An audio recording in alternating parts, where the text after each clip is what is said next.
교회 미래학자 네너트 스위트 박사는 믿음의 삶을 모험에 비유해서 다음과 같이 이야기를 했습니다. 우리가 배를 타고 어느 목적지까지 가려고 하면 반드시 육지와 배 사이를 연결하는 건너판을 건너서 배 안으로 들어가야 합니다. 비록 건널판을 지나다가 그것이 부러져 바다에 빠질 우리가 있어도 바다를 항해하다가 배가 풍랑을 만나 파선돼 목숨이 위험할 일을 만날 가능성이 있어도 건널판을 통과해야만 합니다. 믿음의 삶이란 예수 그리스도의 말씀을 믿고 위험을 감수하며 앞으로 나아가는 것입니다. 아멘. 아멘. 군대에서 군인들이 행군할 때 그 중에 단 한 명이라도 낙오하면 그 부대 전체가 낙오한 것으로 취급됩니다. 왜냐하면 그들은 이미 각 개인이 아니라 전쟁터에서 생사고락을 같이 해야 할 운명 공동체이기 때문입니다. 이것은 우리 하나님의 부르심 안에서 이미 한 몸이 된 고린도전서 12장 13절의 말씀처럼 성도들에게도 마찬가지입니다. 성도들은 이제 그리스도라는 한 몸 안에서 운명을 같이 해야 하는 지체들이므로 협력하여 서로의 짐을 나누어지며 그리스도의 장성한 분량이 충만한 데까지 함께 이르러야 합니다. 아멘. 오늘 주신 본문은 새 번역에 보니까 형제들이 어떤 사람이 범죄한 것이 드러나는 때 성령으로 사는 여러분은 온유한 마음으로 그런 사람을 바로 잡아 주어야 합니다. 그리고 자기 자신을 살펴 유혹에 걸리지 않도록 조심해야 합니다. 서로 남의 무거운 짐을 져줍시다. 아멘. 그리고 자기 자신을 살펴서 유혹에 너무 걸리지 않도록 조심을 해야 하고 서로 남의 짐을 져주면서 그리하면 그리스도의 법을 이룰 것입니다. 어떤 사람이 있어 자기가 아무것도 아니면서 무엇이나 된 것처럼 생각한다면 그는 자기를 속이는 것입니다. 각각 자기가 하는 일을 살펴봅시다. 그리하면 자기 스스로는 자랑할 근거가 있다 하더라도 남과 비교하여 남에게 자랑할 근거는 없을 것입니다. 사람은 각각 자기가 져야 할 짐이 있습니다. 하나님의 말씀을 배우는 사람은 가르치는 사람과 모든 좋은 것을 같이 나누어야 합니다. 자기 자신을 속이지 맙시다. 하나님은 조롱을 받으실 분이 아닙니다. 자기 자신을 하나님은 조롱을 받으실 분이 아니고 사람은 무엇을 심든지 그대로 거둘 것입니다. 육에 심는 사람은 육에서 썩은 것을 거두고 영에 심는 사람은 성령으로부터 영원한 생명을 거둡니다. 여러분, 요한복음 12장의 내용을 보니까 가난한 사람은 마음만 먹으면 언제라도 도울 수 있어. 그러나 나는 너희와 그렇게 오래 있지 못할 것이다. 주님께서 베다니에 오셨다는 말을 들은 예루살렘 사람들은 예수님을 뵙고 또 죽었다가 다시 살아나게 된 나사로를 부르고 그곳으로 떼지어 몰려왔어요. 그러자 대제사장들은 나사로까지 죽이기로 결정하였습니다. 나사로가 살아남으로써 많은 유대인들이 자기들을 멀리하고 주님을 따랐기 때문이에요. 오늘 살아계신 우리 하나님은 우리에게 말씀을 하십니다. 마음을 강하게 하고 담대히 하라. 그를 두라 말라. 그들 앞에서 떨지 말라. 이는 내 하나님 여호와 그가 너와 함께 행하실 것입니다. 반드시 너를 떠나지 아니하시며 버리지 아니하시라. 하나님은 능력의 주님이십니다. 주님의 말씀은 우리를 일으키고 살리시는 생명의 말씀이십니다. 내가 선지자가 내가 선 자리가 절망일지라도 그 자리는 소망의 자리로 바뀌며 죽음에서 생명으로 옮겨지는 것입니다. 첫째로 영적 성장의 짐을 서로 집시다. 바울은 에베소 교인들을 향해서 너희도 성령 안에서 하나님의 가실 처소가 되기 위하여 주 안에서 함께 지어져 갔느니라고 에베소서 2장 22절은 말씀을 하였습니다. 즉 성도들이 그리스도의 장성한 분량까지 영적 성장을 이루어 가는 데는 어느 개인의 힘만으로만 되는 것이 아니라 예수 그리스도 안에서 서로가 격려하고 견고하며 함께 자라가야 한다는 것입니다.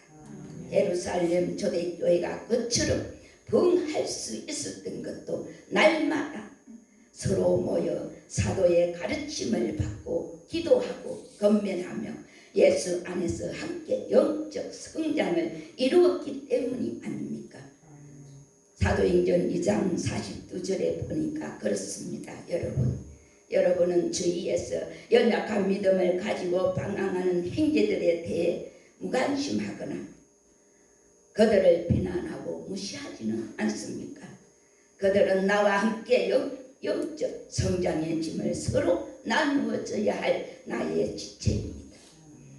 이제는 그들을 위하여 염려로 강구하고 건면하십시오. 그의 영혼을 사랑하십시오.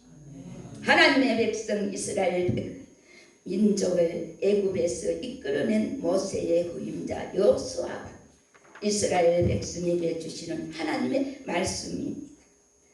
우리 하나님은 첫째로 이스라엘 백성에게 마음을 강하게 하고 담대히 하라. 신명기 31장 6절은 말씀을 하십니다. 하나님은 살아계신 하나님이십니다. 내 힘으로 내 능력으로 불가능하다 할지라도 오직 예수 그리스도 안에서 하나님의 역사심을 믿고 나아갈 때 승리할 수 있습니다.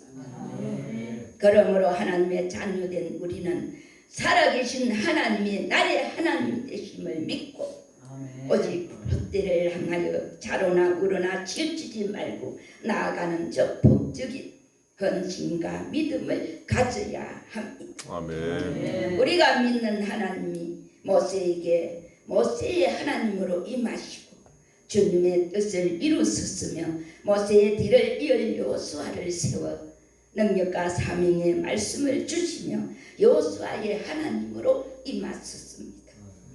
이 하나님이 오늘 나의 하나님으로 삶의 자리에 임하시며 역사하심을 믿고 전진해야 하는 것입니다. 아멘. 여러분 기회 있는 대로 좋은 씨를 심어야 합니다.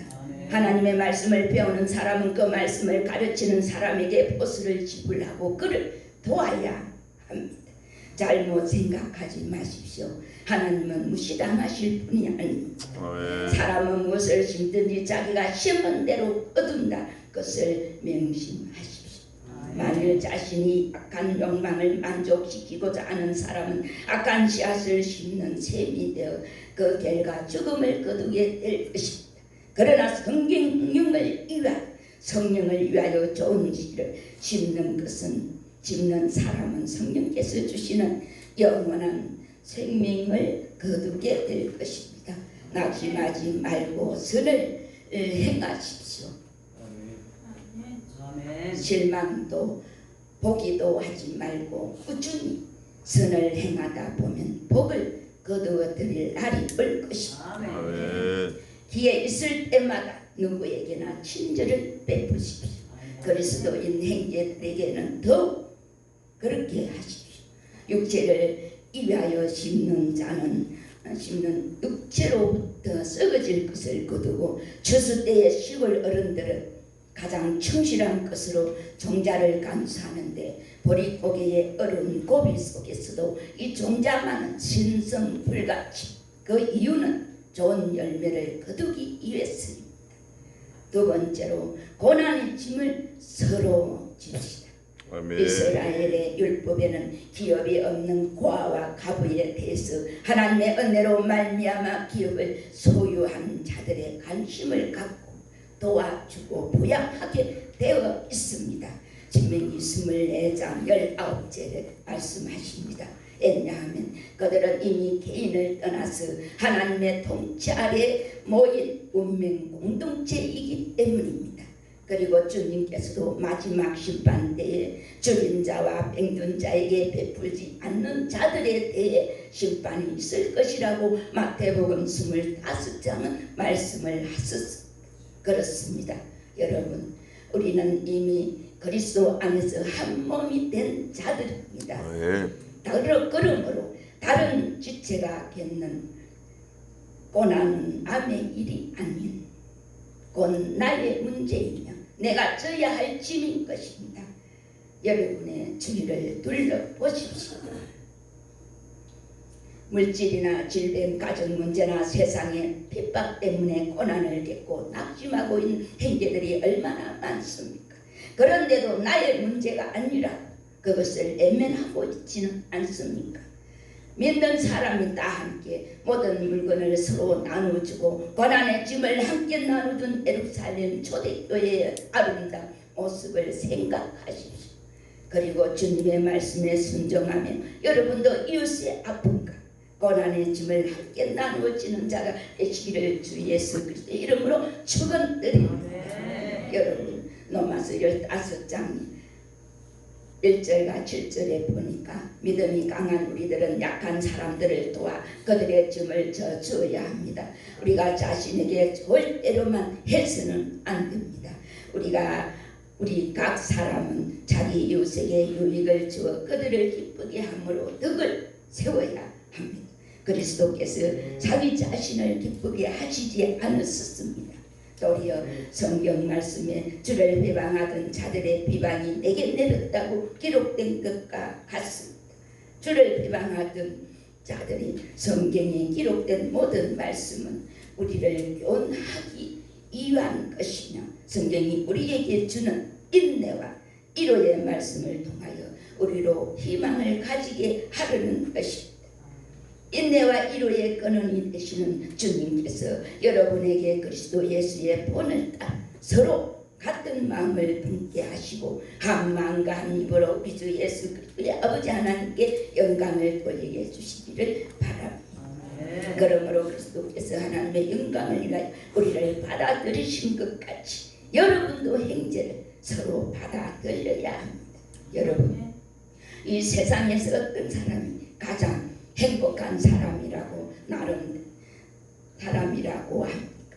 나름대로 행복의 기준이 있겠습니다만 가장 행복한 사람은 건강한 사람이다 하는 것이 일반적인 개념입니다.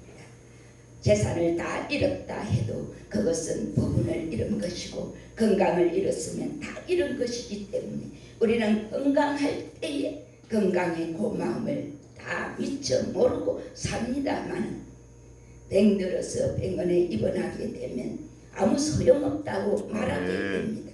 다시 한 번만 건강해져서 교회에 나가보고 죽었으면 한이 없겠다고들 합니다. 여러분은 자식도 명예도 어떤 분들은 자식도 명예도 재산도 심지어는 가정도 의미가 없다고들 합니다. 어떤 사람은 다시 내 발로 한번 걸어보고 죽었으면 한이 없겠다고들 합니다. 그만큼 건강에 대해서 절박하게 부르짖는 소리를 듣게 됩니다. 그런 거로 건강한 사람이라고 하면 이제 더는 아무것도 원망할 권리가 없는 것입니다. 건강 하나만 가지고도 충분히 행복하기 때문에 이 충분한 행복을 여러분이 얼마나 느끼고 살아가십니까? 여러분, 에베소서 12장 8절과 11절을 보십시다. 평소 하나님의 말씀을 귀담아 들었던 마리아 형제의 오빠로서 죽은 지 사흘 나흘 만에 주님께서 말씀으로 살리신 기적 때문에 많은 유대인들이 주님을 믿었다는 내용입니다. 믿는다고 하는 것은 피하는 것이고 맡기는 것이며 의지하는 것입니다. 그런 사람들 중에는 믿음의 대상을 잘못 선정하여 생애를 망치는 경우를 종종 봅니다. 우리가 믿는 우리 하나님은 우리의 피난처 되시고 인생의 짐을 맡으실 능력과 사람의 구주시기에 그분께 피하고 맡기고 의지하는 자는 가장 지혜로운 자. 이제 주님을 영접한 자는 주님의 지배와 인도를 따라 살아야 합니다. 세 번째로 사명의 짐을 서로 지야 합니다. 성도들에게는 감당해야 할 사명이 많이 있습니다. 주님께서도 우리에게 맡기신 복음 전파의 사명은 말할 것도 없고 주님의 몸된 교회를 섬기는 데 필요한 여러 가지 봉사의 사명이 있습니다. 그래서 모든 사람이 선지자로 복음 전하는 자로 목사나 교사로 각자의 사명에 따른 봉사의 직분을 받게 된 것입니다. 그런데 오늘날 교회 안에서는 정차 복음 전파나 봉사의 사명이 마치 목회자나 특별히 소명을 받은 몇몇 성도들만이 감당해야 할 사명으로 인식되어져 가고 있는 것 같습니다. 서로가 사명의 짐을 지르고 하지 않는 것입니다. 그러나 여러분, 초대교회 성도들은 복음 전파나 봉사의 사명을 베드로나 바울 같은 사도들에게만 맡기지 않았습니다. 자주장사 느디아도 사도행전 16장 11절에 보니 장막 만들던 자인 아굴라와 브리스길라도 각자의 능력과 은사에 합당한 사명의 짐을 졌습니다. 그리하여 하나님께 영광을 돌리며 온전히 성장해 갈 수 있었던 것입니다. 오늘 우리들도 기도나 물질로 가르치는 것과 같은 작은 봉사로부터 사명의 짐을 나누어 져야 하겠습니다. 여러분, 잔치하는 교회는 주님을 위한 사랑의 수고가 있어야 합니다. 주님께서 예루살렘 성에 들어가실 때 나귀 새끼를 타신 것은 스가랴 9장 9절의 말씀의 성취이기도 하지만 온 인류에게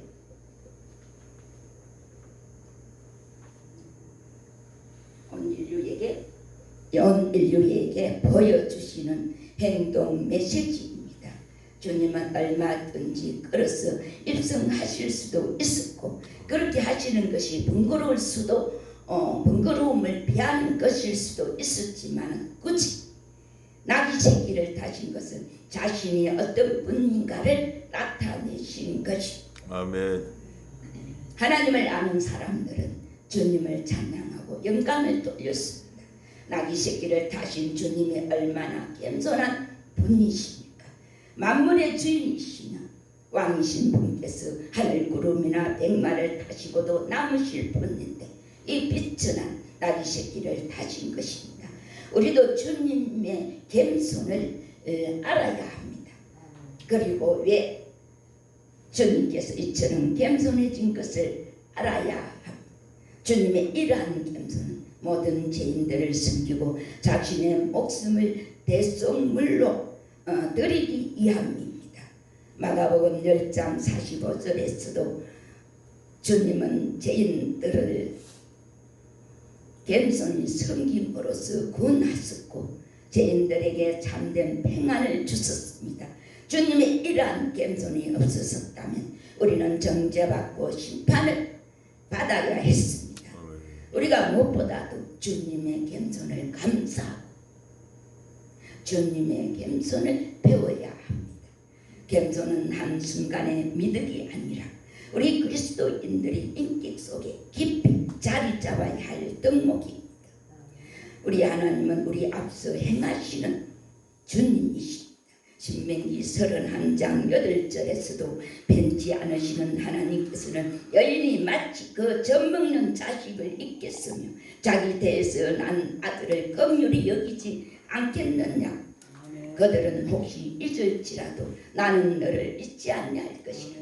내가 너를 내 손바닥에 새겼고 이사야 49장 15절은 말씀을 하셨습니다. 그분의 자녀된 우리를 손바닥에 새기신 하나님은 우리를 절대 포기하지 않으십니다. 모세를 통해 출애굽으로 이끄신 하나님이 오늘도 우리 앞에서 행하십니다.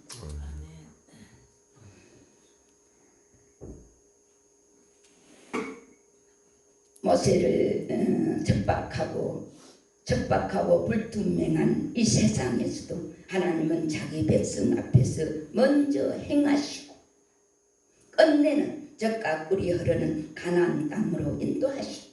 살아계신 하나님을 믿는 우리 모두는 오직 전진하는 예수 그리스도의 군사로 낙심하거나 삶을 포기하지 않고 모든 어려운 상황을 넘어 승리해야 하는 것입니다.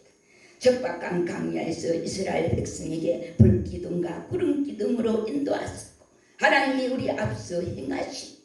하나님은 우리와 항상 함께 하십니다. 우리를 떠나지 아니하시고 절대 버리지 아니하시며 먼저 앞서 행하시는 하나님이십니다. 하나님은 약속의 주님이십니다. 신명기 31장 7절에서도 하나님은 광야의 이스라엘 백성에게 열조에게 주리라고 맹세하신 땅에 들어가서도 그들도 땅을 얻게 하라고 말씀하십니다. 하나님은 그의 자녀에게 하신 말씀을 반드시 기억하고 성취하시는 분이십니다. 약속의 주님이십니다. 여러분,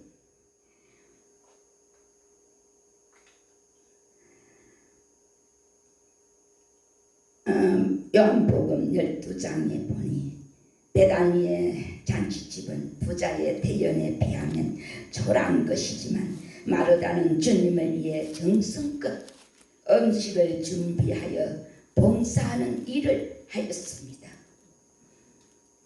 교회에서 이루어진 모든 일은 주님을 위한 일이어야 하고